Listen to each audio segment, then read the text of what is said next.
What's up everybody, this is Ven, bringing you another mock spotlight where we take apart what you build. For today's episode, we'll be taking a look at the Rust Ghoul, created and posted to our message boards by Lord Oblivion. Now before we get started, let me remind you of my method of reviewing, which involves a point system that is based on 3 fundamental attributes: the overall appearance of the mock, the build of the mock itself, and the concept and ideas behind the mock's creation. Each of these qualities will amount up to 10 points, leading up to a final score that will be determined at the end of the episode. And please remember that this is all based on my opinion. So let's get this started. Okay, so what we have here is incredibly creepy.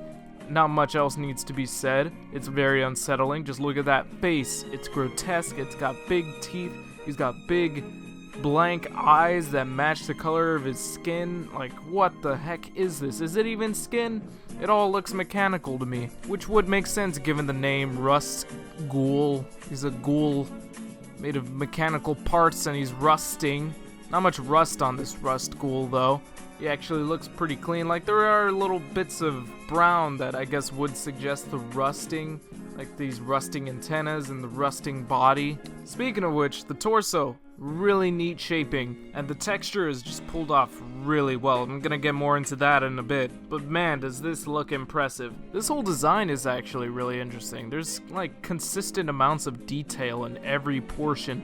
Of course, you have the head, which has probably the most interesting details on it, but the torso, like I mentioned, has a lot of texture. The legs themselves have a good bit of detail. The arms, of course, can't forget those with the big blades at the end. They have a really mechanical looking design, and they're so thin too that they actually add on to the mock's overall unsettling appearance. The mock doesn't even look like it's made out of Lego. It looks like a straight up demonic mutated praying mantis, except in this case I'm the one praying for my life, praying that this thing doesn't eat me or stab me in the chest with its big arms. Okay, this may sound like a bit of a nitpick. Actually, it's totally a big nitpick. The blades are a little bit plain. I can't help but think that these would look a little bit cooler in a different color, or if maybe there's a bit more detail added onto the blades. I don't know. It is really not that big of a deal. I mean, they do look fine, but I just imagine something cooler is all. But whatever, who cares? What actually does bother me is the head. There's something off about it, and I don't mean that it's creepy. I do like that it's so creepy. I like that the eyes are so blank, that this head has distinctive facial features, but no expression really. It's just really creepy looking. But there is something off about it. That there's something that keeps me from saying, yeah, this mock is absolutely perfect. There's something, I think it may be with the shaping of the head or the size of it. Like maybe it's because the eyes and the teeth are so much bigger and out of proportion than the rest of the head. I don't know. I don't think that actually explains what I have a problem with, but there's something that I feel is wrong here, because the rest of the mock I actually don't really have much of a problem with. I overall really like this design. I really like the color scheme. You know, it's got some bland colors, really dark muted colors, you know, with the dark green and the brown, but in contrast you also have the light gray, going with the whole rusty ghoul theme, I guess. Like, these colors all work really well with the concept, and they were also well applied, I guess. Now let's talk about this build, okay? Because this build is really good. Lord Oblivion demonstrates some pretty masterful techniques over using these various bionicle and technic elements. The figure itself looks really sturdy and solid. You know, cool. It gets the basic job done. It's not bound to fall apart or anything. Well, I mean, the elbows do look a little bit fragile, but what really speaks to me is just the way that Lord Oblivion used his parts. Like, the creativity here is off the charts. It's not even one of the biggest or craziest builds I've seen. Like, of course, the head is really cool. It's completely custom. It's got a lot of detail and all these system parts to bring out the details. But I'm also referring to the usage of dragon heads and bionicle masks as green armor on the body, the Borok shields that are stacked on each other to make up the midsection of the torso. I mean, that just looks great. The articulated points on the arms at the elbows and I guess the wrist portions, that's really creative and unique. And then this one little thing little thing that happened to speak so much to me was this piece here on the quote-unquote wrist. My fellow LEGO enthusiasts may not recognize this piece at first, but do not worry, this is actually a LEGO piece that exists. It is the gray part of the spinning tile piece, you know, these things that you'll get in various system sets. Yes, that's right, it's not being used the way it should be, it's being used for what it could be. A really cool looking mechanical detail on this MOC. And of course, let's not forget just how articulated this MOC is. He has articulation in the legs, arms, elbows, even the head is articulated. It's a well-rounded figure overall. It's got a cool design that fits the name that it was given, you know, Rust Ghoul.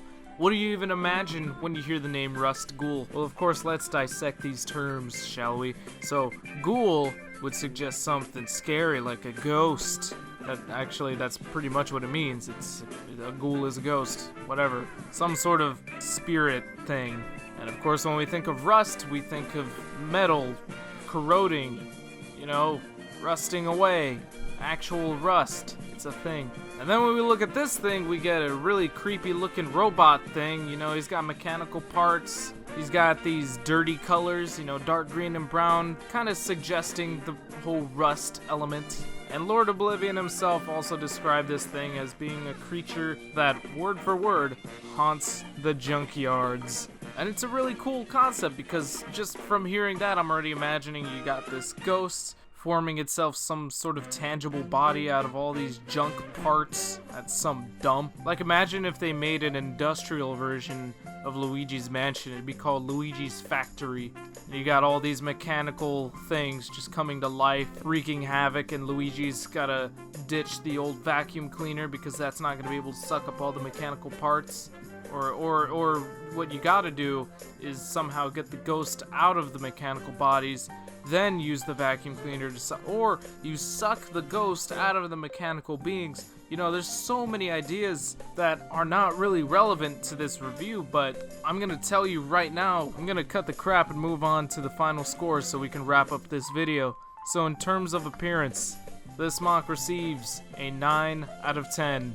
This design, don't get me wrong, this design is pretty awesome. I do really like it. I love the creepiness. I love the robotic aesthetic and how well it was pulled off. But again, there is something off about it that prevents me from thinking that this MOC looks perfect. And I do think it is because of the way that the head is shaped. I think there is something off about this in particular. But otherwise, I don't really have any problems with the way that the MOC looks. In terms of the build, this MOC receives another 9 out of 10. It's a really good build, very creative, but it also does seem a little bit fragile with the arms because of the way that they are built. And something I didn't really mention earlier, but the posability doesn't seem all too versatile. It kind of looks like this guy is just meant to be on all fours at all times. He definitely can't stand up because of the way his feet were designed, so he's a little bit limited in that area. And finally, in terms of the concept, this MOC receives a 10 out of 10. Sure, I may have pointed out a few little critiques, but they are very minor critiques, because overall I do think that the builder pulled off his ideas really well. It's creative, it's unique, it's creepy, it's got character. I kind of want one. And with all that said, we are left with our final score, which all adds up to a 28 out of 30. Good stuff, Lord Oblivion. Glad to see you're on the message boards now. This actually isn't the first time I've run into one of your MOCs on the internet, so please, by all means, feel free to post more of your creations to our message boards. I would definitely like to see some more out of you. And the same goes for you viewers. If you haven't already, please consider posting to our message boards at board.ttvchannel.com to earn yourself a very high possibility of being featured on the MOC Spotlight, if and only if you can show me just how creative you can be. So until then, I thank you for watching, and I'll see you all next time.